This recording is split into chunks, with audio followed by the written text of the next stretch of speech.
तुमने बहुत सह लिया, बहुत कुछ झेल लिया, लेकिन अब समय बदलने वाला है। अब तुम्हारा भविष्य बदलने वाला है। नीप करोरी बाबा के दिव्य वचनों को अपनाओ और अपने जीवन में चमत्कार होते हुए देखो। बस 21 दिन और तुम्हारी पूरी जिंदगी बदल जाएगी।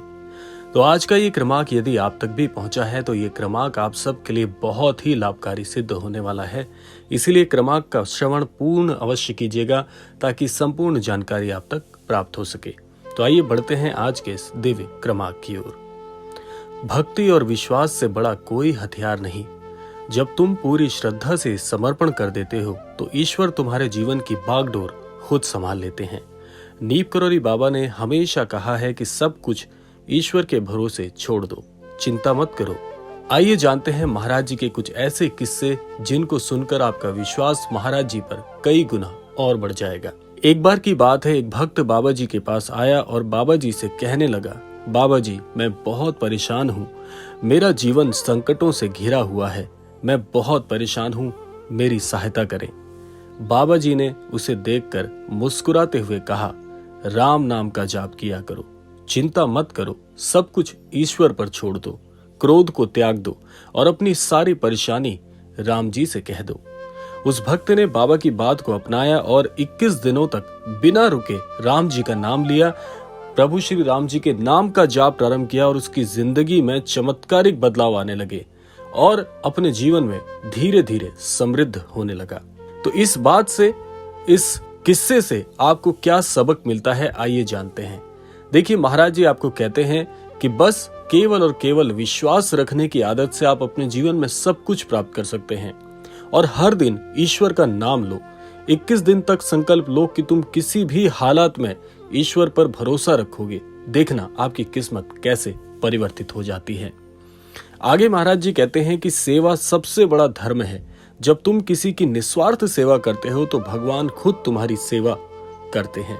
एक बार की बात है, बाबा जी के पास एक व्यक्ति आता है जिसका व्यापार बहुत ही ठप हो गया था।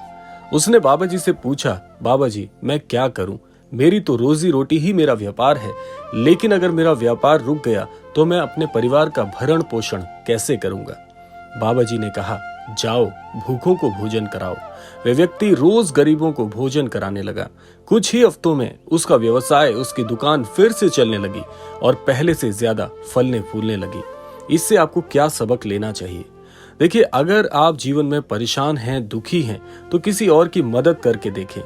अगले 21 दिन तक रोज किसी न किसी की सेवा भाव और सेवा करने से देखना आपके जीवन में करिश्मा होने लगेगा। आगे महाराज जी क्या कहते हैं? महाराज जी कहते हैं कि सब्र रखो। जब समय विपरीत चल रहा होता है तो उस समय स्वयं को संभालने की आवश्यकता होती है। सब अच्छा होगा। जीवन में जो भी हो रहा है वो तुम्हारे भले के लिए हो रहा है। आज जो स्थिति थोड़ी सी हीन लग रही है, कल वही स्थिति आपकी बहुत ही समृद्ध हो जाएगी। एक बार की बात है, एक साधु बाबा के पास आया और बोला, बाबा मेरी साधना सफल नहीं हो रही है। मैं जिस चीज के लिए ध्यान कर रहा हूँ, मैं जिस सिद्धि को प्राप्त करने की कोशिश कर रहा हूँ, वो साधना, वो सिद्धि मुझसे कोसों दूर होती जा रही है। बाबा जी ने हंसकर कहा, तुमने इस साधना को कितने दिन दिए? साधु बोला, बस कुछ ही महीने। तो बाबा जी ने कहा, क्या कभी कोई बीज बोकर अगले ही दिन फल मिल जाता है? तो धैर्य रखो। साधु ने बाबा की बात मानी और कुछ वर्षों में, महज कुछ ही वर्षों में वो एक महान संत बनकर उभरे और उनकी सिद्धि, जिसके लिए वो साधना कर रहे थे, अंततः उस सिद्धि की प्राप्ति उन्हें होती है और फिर से महाराज जी के पास आकर वो महाराज जी को अनेकों धन्यवाद देते हैं। इससे आपको क्या सबक मिलता है? देखिए, अगर आपके जीवन में संघर्ष चल रहा है तो ये कोई भी बुरी बात नहीं है, क्योंकि ये एक स्वाभाविक सा तथ्य है कि हर व्यक्ति के जीवन में उतार चढ़ाव आते रहते हैं। इसीलिए महाराज जी कहते हैं कि धैर्य को अपनाओ। अगले 21 दिन तक हर दिन सुबह 5 मिनट खुद को याद दिलाओ कि मेरा समय भी बदलेगा, मैं धैर्य रखूंगा, मैं सब्र करूंगा। देखना आपके जीवन में 21 दिन में ही इतने अच्छे और इतने अद्भुत परिणाम इसके आपको मिलने लगेंगे, जो कि आपके जीवन में बहुत ही प्रभावी होंगे। महाराज जी कहते हैं, अगर तुम जीवन में बड़ा बदलाव चाहते हो तो संकल्प लो और उस पर अडिग रहो। बाबा कहते हैं कि संकल्प शक्ति ही सबसे बड़ी शक्ति है। एक भक्त ने बाबा जी से पूछा, मैं हमेशा लक्ष्य से भटक जाता हूँ, क्या करूं? मन में कामयाब होने की इच्छा तो है, लेकिन बार बार मैं अपने लक्ष्य से भटक रहा हूँ। बाबा मेरी सहायता करिए। महाराज जी ने कहा, सिर्फ 21 दिन तक एक संकल्प पूरा करने की आदत डालो। उसने ऐसा किया और उसकी आदतें बदलने लगी। धीरे धीरे वो देखने लगा कि उसके जीवन में बड़े बड़े परिवर्तन आने लगे, जिसकी उसने अपेक्षा नहीं की थी। तो इससे आपको सबक क्या मिलता है? अगर तुम सफलता चाहते हो तो अगले 21 दिन तक एक छोटे से संकल्प को पूरा करो। आपका कोई भी छोटा सा लक्ष्य आप तय कर लीजिए और उसका पीछा करना शुरू करिए। 21 दिन का ये छोटा सा उपाय, संकल्पित रहना है, उस संकल्प से निष्ठावान होकर उसे निभाने का प्रयास करना है।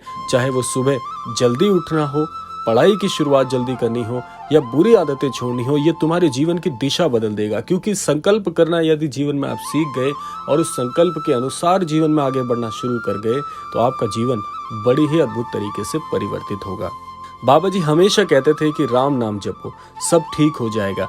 जो भी व्यक्ति सच्चे मन से राम का नाम लेता है, उसके जीवन के सारे संकट खत्म हो जाते हैं। एक व्यक्ति बहुत कर्ज में था। उसने बाबा से पूछा कि मुझे मुक्ति कैसे मिलेगी इस कर्ज से। बाबा ने कहा, राम नाम लो। उसने दिन रात राम नाम का जाप करना शुरू कर दिया। कुछ ही महीनों में उसके सारे कर्जे उतर गए और एक नई जिंदगी की शुरुआत वो कर सका।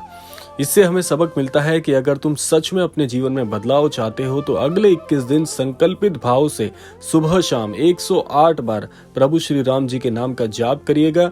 ये तुम्हारे भाग्य को पूरी तरह से परिवर्तित कर देगा। अब देखिए, महाराज जी कहते हैं, अब तुम्हारे पास एक मौका है अपने जीवन को बदलने का। नीम करोली बाबा के इन 5 सिद्धांतों को अपनाओ और अगले 21 दिनों तक इन पर अमल करो। देखना तुम्हारा भविष्य कैसे बदलता है। पहला है, विश्वास रखो और चिंता छोड़ दो। दूसरा है, सेवा करो और दूसरों की मदद करो। तीसरा है, धैर्य रखो, सब कुछ अच्छा होगा ऐसी कामना करो। चौथा है, रोज एक संकल्प लो और उसे पूरा करो। और पांचवा और अंतिम है, राम नाम जपो, सारी बाधाएं आपकी मिट जाएंगी। अब ये तुम्हारे हाथ में है कि क्या तुम तैयार हो इसके लिए। अगर हाँ, तो आज से ही शुरुआत करो और 21 दिन बाद देखो तुम्हारा भविष्य कैसे बदल जाता है। इसीलिए महाराज जी कहते हैं कि जो भी अनन्य भक्त इसके अनुरूप अपने जीवन में आगे बढ़ता है, उसका पूरा जीवन बड़ी ही सरलता, बड़ी ही सुगमता के साथ परिवर्तित हो जाता है और एक अच्छे भविष्य की उस व्यक्ति को प्राप्ति होती है। आशा करते हैं क्रमांक आप सबके लिए बहुत ही फलीभूत होगा। इसी कामना के साथ समय आ गया है विदा लेने का। विदा लेने से पूर्व समय है रोजाना की प्रार्थना का। यही प्रार्थना करना चाहूंगा कि श्री महाराज जी सभी को सन्मति और सद्बुद्धि की प्राप्ति कराएं और इस संपूर्ण सृष्टि का, इस संपूर्ण लोक का कल्याण हो। इसी कामना के साथ विदा लेते हैं। मिलते हैं अगले क्रमांक में। तब तक के लिए जय श्री राम, जय गुरुदेव, जय उत्तराखंड।